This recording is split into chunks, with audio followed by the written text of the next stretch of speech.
Malaking sampal nga na katotohanan ito para sa Miami Heat matapos mabigo kay Damian Lillard na napunta lamang para sa Milwaukee Bucks. Ngunit sa kabila na yan, hindi dapat kalimutan para sa Miami Heat ang isang reputasyon na binuo ni na Pat Riley, Erik Spoelstra at ng buong prangkisa nitong mga nakaraang taon. Ang pagpapanatili ng isang malakas na kultura ay isang mahirap na gawain na ang bawat iba pang koponan ng NBA ay desperadong sinusubukang makamit. Gayunpaman, ang koponan na Miami Heat ay isa sa iilan na nakamit ito. Ang paggawa nito ay nangangailangan ng mga manlalaro na tapat at determinado na manalo sa laro. Ngayong parehong opisyal na nagretiro sina Dwayne Wade at Udonis Haslem, at inaasahan na merong manlalaro ang kailangang magdala ng pamumuno na tapat. Si Bam Adebayo ang nakikita na tatanggap sa responsibilidad na yun at syempre nandyan din si Jimmy Butler. Ang pamumuno ng dalawang ito ay mahalaga sa bawat laro. Ganap na ipinakita ni Jimmy Butler ang kultura ng Heat at nakuha ang kanyang sarili sa isang espesyal na lugar sa kasaysayan ng franchise pagkatapos lamang ng 4 na taon sa koponan.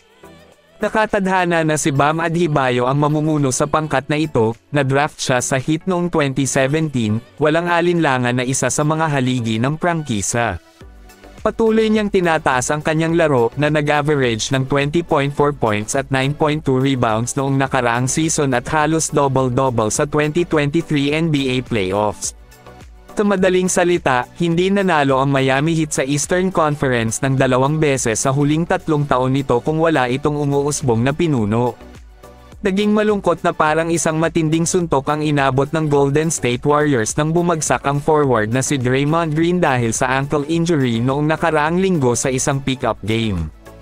Inaasahang makakaligtaan niya ang hindi bababa sa 3 hanggang 6 na linggo. Ang pinsala ng kanyang natamo ay hindi naman isang mataas na ankle sprain, ngunit naging problema talaga ito para sa koponan.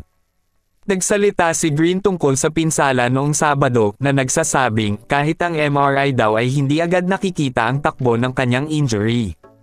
Ang karagdagang impormasyon tungkol sa pinsala ay inaasahang darating sa Lunes sa Media Day ng Warriors bago magsimula ang training camp sa Martes.